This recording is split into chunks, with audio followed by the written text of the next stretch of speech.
Затворениците, болните и намокните лица во домашни услови го остваруваат своето право на глас. Во најголемиот затвор Идризово течеше мирно и без никакви проблеми. Избирачките места во затворите се отворија во 7, а гласањето завршува во 19 часот. Овде во Идризово гласањето го следат двајца представници од Парламентарното собрание на Советна Европа. Токму тука право на глас имаат 887 затвореници. Но не само тука. Денеска во Македонија се гласа и во останатите 9 затвори во земјата.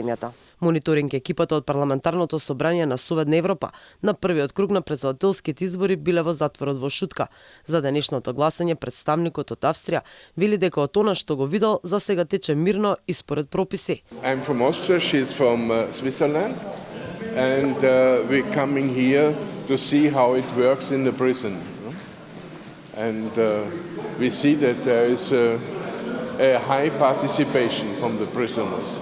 And as we know that the women finished, because women are first, and it's interesting how it works.